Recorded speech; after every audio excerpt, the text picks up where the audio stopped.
Bismillahirrahmanirrahim. Kita lanjutkan pembahasan Fathul Mu'in. Ini enggak selesai ini Bab Rohan. Sampai di kalimat ini ya, qaidatun ini. Fi bayani anna fasidal uqudi kasohihiha. Jadi yang dalam kurung ini sebenarnya bukan Fathul Mu'in, ini tambahan dari percetakan. Jadi di dalam bagian akhir Bab Rohan, belum akhir sih sebenarnya, ada pembahasan seputar bahwa akad yang rusak itu sama dengan akad yang sahih, akad yang tidak sah sama dengan akad yang sah. Wa hukmu fasidil uqudi idza sadara min rasyidin hukmu sahihiha fi dhamani wa adamihi. Hukum akad yang fasid bila akad itu terjadi oleh rasyid. Rasyid ini berarti selain Islam mukallaf ya, selain mukallaf, bukan Islam ya, selain mukallaf, dia juga tidak ada batasan, tidak ada mahjur alaih. Jadi selama akad itu dilakukan oleh rasyid dan juga tidak ada paksaan ya, tidak ada paksaan.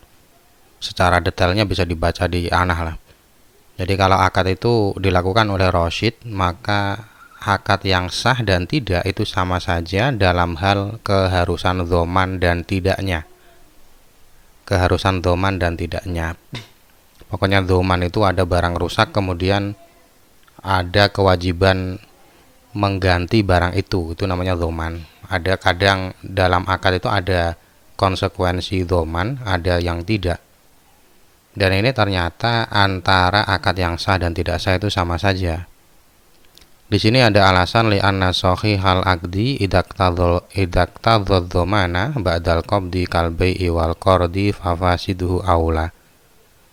Alasannya begini, karena akad yang sah, kalau akad itu menuntut dhoman setelah diterima, setelah penerimaan barang, dicontohkan jual beli atau qard ya, hutang, maka yang sah saja menuntut dhoman apalagi yang tidak sah gitu loh. Yang sah saja menuntut dhoman apalagi yang tidak sah. Jadi akad jual beli yang sah, akad jual beli yang sah itu ada tuntutan dhoman. Akad qard yang sah ada tuntutan dhoman apalagi yang tidak sah. Berarti akad ini antara sah dan tidaknya sama saja dalam hal keharusan dhoman. Au adamahu kal marhuni wal mustajiri wal mauhub wal mustajari ya. Ini barang-barangnya nih. Kalau tadi akadnya, kalau ini barangnya marhun, mustajar, mauhub, fafasiduhu kadzalik. Jadi kalau akad yang sah saja tidak mengharuskan dhoman, apalagi yang tidak sah, apalagi yang tidak sah. Dicontohkan ada 3 ya, barang yang digadaikan, barang yang disewakan, dan barang yang diberikan. Ini akad sahnya tidak mengharuskan dhoman, maka tidak sahnya juga tidak mengharuskan dhoman. Jadi mengapa kaidah ini diletakkan di dalam bab rohan ya, karena barang yang digadaikan ini masuk dalam kategori tidak ada keharusan mengganti barang yang rusak, tidak ada keharusan dhoman. Karena sebelumnya kan pembahasannya murtahin itu kalau andai kata barang yang digadaikan rusak, dia kan tidak harus menggantinya. Jadi kaidah ini ya cuman gitu saja. Pembahasannya cuman itu saja, bahwa kesahan akad dan kefasitan akad tidak mengharuskan dhoman, sama saja itu. Kemudian ini ada fara ya, cabang masalah. La rohana syai'an wa ja'alahu mabi'an minal murtahin ba'da syahrin aw ariyatan lahu ba'dahu. Nah, ini kadang Fathul Mu'in ini memang antara jawab dan syarat ini panjang sekali. Bi an surita fi aqdi rohni thumma qabadahul murtahin la yatmanuhu qabla mudhi syahri wa in alima fasadahu alal mu'tamad wa dhaminahu ba'dahu li annahu yasiru bai'an aw ariyatan fasidan. Jadi satu qadhiyah ini panjang sekali dalam Fathul Mu'in li ta'liqihi ma bin qidai syahri. Jadi permasalahan dalam fara ini adalah ada orang yang menggadaikan sesuatu, lalu barang gadai itu dijadikan barang yang dijual. Misalkan saya menggadaikan sepeda motor, lalu saya bilang kepada murtahin, ini adalah barang gadai, nanti setelah berlalu waktu 1 bulan, barang ini aku jual kepadamu. Jadi 1 bulan pertama ini status barangnya sebagai barang gadai, nanti setelah 1 bulan menjadi mabi, menjadi barang yang dijual. Atau menjadi ariyah, ya, ariyah ini barang pinjaman. Setelah ini berjalan 1 bulan, barang ini aku jadikan pinjaman. Jadi menjadikan mabi atau ariyah ini di dalam akad disyaratkan. Ada syarat seperti itu. Akadnya gadai, tapi ada syarat setelah berlalu 1 bulan barangnya berubah menjadi mabi atau ariyah, dan itu disepakati dalam akad, lalu murtahin menerima barang itu. Murtahin menerima barang itu. Maka konsekuensinya adalah sebelum berjalan 1 bulan, murtahin tidak ada kewajiban dhoman. Murtahin tidak ada kewajiban dhoman. Ya karena mengacu pada penjelasan sebelumnya tadi, bahwa rohen itu akad yang tidak menuntut dhoman. Baik akadnya sah atau tidak, sama saja. Jadi ini kan kasusnya barang dijadikan gadai selama 1 bulan. Berarti selama 1 bulan itu kan statusnya gadai. Kalau statusnya gadai berarti tidak ada kewajiban dhoman. Dan ketidakwajiban dhoman ini walaupun murtahin mengetahui bahwa akad yang dilakukan adalah akad yang rusak, akad yang fasid, menurut pendapat mu'tamad. Jadi sebenarnya ini ada perkhilafan ulama ya. Bagaimana kalau murtahin tahu bahwa akad ini rusak? Apakah tetap tidak ada kewajiban dhoman? Itu ada perkhilafan ulama. Hanya saja di Fathul Mu'in cuman dijelaskan bahwa pendapat mu'tamad tidak membedakan apakah murtahin mengetahui atau tidak.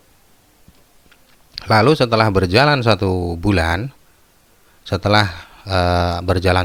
baru ada kewajiban dhoman. Jadi kewajiban dhoman ini maksudnya andai kata barangnya rusak gitu. Jadi kalau barangnya rusak sebelum berjalan 1 bulan tidak ada dhoman, tapi kalau rusak setelah 1 bulan ada kewajiban dhoman. Alasannya mengapa ada kewajiban dhoman setelah ada 1 bulan berjalan? Li'annahu yasiru bai'an aw 'ariyatan fasiden li ta'liqihima bin qidha'i syahri. Mengapa ada dhoman? Karena barang itu menjadi barang yang dijual atau barang yang dipinjamkan yang diakati dengan akad yang rusak. Mengapa rusak? Karena akadnya ada ta'liq, ada penggantungan. Sedangkan di dalam sigot itu kan salah satu syaratnya tidak boleh ditaklik. Berarti ini kan sama dengan seorang yang menjual sesuatu tapi penjualannya digantungkan dengan sesuatu. Aku menjual barang ini tapi bulan depan gitu, tapi bulan depan. Bila berlalu 1 bulan maka barang ini aku jual, itu kan tidak sah. Atau bila berlalu 1 bulan barang ini aku pinjamkan, itu kan tidak sah. Jadi karena barang ini statusnya adalah ariyah atau mabi yang fasid, maka ada kewajiban dhoman. Kemudian masalah yang kedua, fa in qala rohantuka fa ilam aqdi indal hululi fa huwa mabiun minka fasadal bai'u larrohnu ala alal aujah li'annahu lam yastarid fihi syai'an. Kemudian masalah kedua, ada orang yang berkata, aku menggadaikan barang ini kepadamu, lalu bila ternyata saat waktu pelunasan hutang aku tidak mampu membayar, maka barang ini aku jual kepadamu. Jadi hampir mirip seperti tadi ya, Hanya saja ini tidak digantungkan dengan waktu, digantungkan dengan kemampuan melunasi hutang. Kalau saya tidak mampu melunasi hutang, maka barang ini aku jual kepadamu. Nah, dalam sigot seperti ini penjualannya rusak tapi penggadaiannya tidak rusak. Ya. B-nya rusak tapi rohnya tidak rusak menurut pendapat Aujah. Mengapa rohnya tidak rusak? Ya karena di dalam rohnya tidak ada penggantungan apapun. Jadi rohnya kan tidak digantungkan dengan apapun, yang ada takleknya, yang ada penggantungannya itu kan hanya B, sehingga status akad rohnya adalah rohan yang sah. Kalau di penjelasan sebelumnya tidak ada menyinggung apakah akadnya sah apa tidak yang rohan ya. Yang rohan tidak disinggung. Di sini disinggung fasad ya. Di sini disinggung fasad. Karena dibatasi tadi, dibatasi dan pembatasan itu dengan menggunakan waktu berjalannya satu bulan. Walahu ailil murtahini tolabu bai'ihi ail marhuni au tolabu qadha idainihi ilam yabi. Murtahin ya, murtahin diperbolehkan meminta rohin untuk menjual barang gadai atau meminta rohin untuk melunasi hutangnya saat barang itu tidak dijual. Jadi ini kasusnya adalah sudah waktunya pelunasan hutang ya, sudah waktunya pelunasan hutang, maka murtahin boleh memilih boleh memilih dua hal ya, meminta barangnya dijual atau hutangnya dilunasi. Itu saja video kali ini, semoga bermanfaat. Wallahu a'lam bishawab.